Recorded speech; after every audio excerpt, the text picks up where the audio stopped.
ಈಗ ಬಂದಿರುವಂತಹ ರಿಸಲ್ಟ್ ನ ಪ್ರಕಾರದಲ್ಲಿ ತುಮಕೂರಿನಲ್ಲಿ ವಿ ಸೋಮಣ್ಣ ಅವರು ಮಾಜಿ ಸಚಿವರು ಹಾಗೂ ಈ ಬಾರಿಯ ಚುನಾವಣೆಯಲ್ಲೂ ಕೂಡ ಎರಡೆರಡು ಕಡೆ ಸ್ಪರ್ಧೆ ಮಾಡಿ ಸೋತಿದ್ರು. ಬಹಳಷ್ಟು ಆಘಾತಕ್ಕೊಳಗಾಗಿದ್ರು.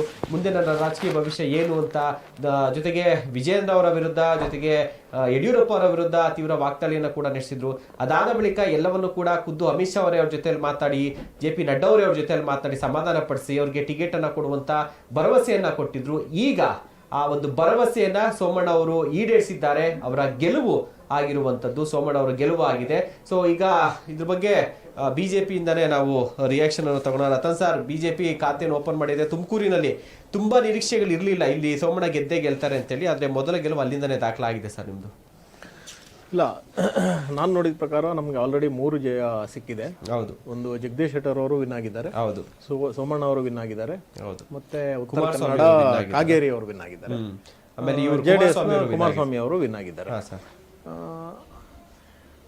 ಇಲ್ಲ, ಅದು ಜನರ ತೀರ್ಪಿಗೆ ಎಲ್ಲರೂ ತಲೆಬಾಗ. ಅಲ್ಲ, ಒಂದಷ್ಟು ಏನಂದ್ರೆ ಅಲ್ಲೊಂದಷ್ಟು ನಿಮ್ಮ ಮಾಧುಸ್ವಾಮಿ ಅವರು ಅಸಮಾಧಾನ ಇತ್ತು, ಯಾವ ಕೂಡ ವರ್ಕೌಟ್ ಅಥವಾ ಅದೆಲ್ಲರೂ ಕೂಡ ಕೊನೆಗಳಿಗೆಲ್ಲ ನೀವು ಸಮಾಧಾನ ಮಾಡಿದ್ರ ಸರ್?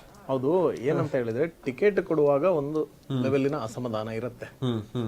ಯಾಕಂದ್ರೆ ಹಲವಾರು ಆಕಾಂಕ್ಷಿಗಳಿರ್ತಾರೆ, ಅವರಿಗೂ ಕೂಡ ಸಿಕ್ಕಿಲ್ಲ ಅನ್ನುವಂತ ಬೇಜಾರು ಇರುತ್ತೆ. ಆದ್ರೆ ಬರ್ತಾ ಬರ್ತಾ ಅವರನ್ನ ನಮ್ಮ ಹಿರಿಯರು ಕೂಡ ಮಾತಾಡಿಸಿದ್ದಾರೆ. ಅವರಿಗೆ ಅಂದ್ರೆ ಅವರನ್ನ ಕರೆದು ಮಾತಾಡಿಸಲಾಗಿತ್ತು. ಆನಂತರ ಅವರು ಕೂಡ ಆನಂತರ ಮಾಧುಸ್ವಾಮಿ ಅವರು ನೀವೇನ್ ಹೇಳಿದ್ರ, ಅವರ ಮುನಿಸನ್ನ ಬಿಟ್ಟು ನಂತರ ಅವರು ಬಂದು ಸೋಮಣ್ಣ ಅವರ ಪರ ಪ್ರಚಾರ ಕೂಡ ಮಾಡಿದ್ರು.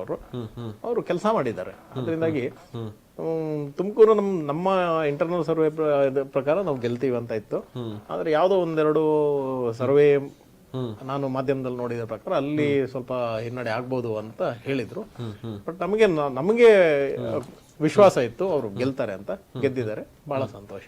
ಓಕೆ, ಇನ್ನ ಸರ್, ಈಗ ಪ್ರಜ್ವಲ್ ಅವರು ಒಂದು ಹೀನಾಯ ಸೋಲಾಗಿರುವಂಥದ್ದು. ಸೊ ತಮ್ಮ ಮೈತ್ರಿ ಪಕ್ಷದ ಅಭ್ಯರ್ಥಿ ಈಗ ಪೆಂಡ ವಿಚಾರದಲ್ಲೂ ಸಾಕಷ್ಟು ರಾಜಕೀಯ ಅವೆಲ್ಲವೂ ಕೂಡ ಬಂತು. ಸೊ ಇದನ್ನ ತಾವು ಯಾವ ರೀತಿಯಾಗಿ ಮಾತಾಡ್ತೀರಾ, ಅಥವಾ ಬೇಡ ಇವತ್ತು ಆ ವಿಚಾರ ಏನಾದ್ರು ಬಿಜೆಪಿ ಮಾತ್ರ ಮಾತಾಡೋಣ ಅಂತೀರಾ ಸರ್? ಅಲ್ಲ, ಜನಾದೇಶಕ್ಕೆ ಎಲ್ಲರೂ ತಲೆಬಾಗಬೇಕು. ಸೋಲು ಗೆಲುವು ಜನರು ಈ ದೇಶದಲ್ಲಿ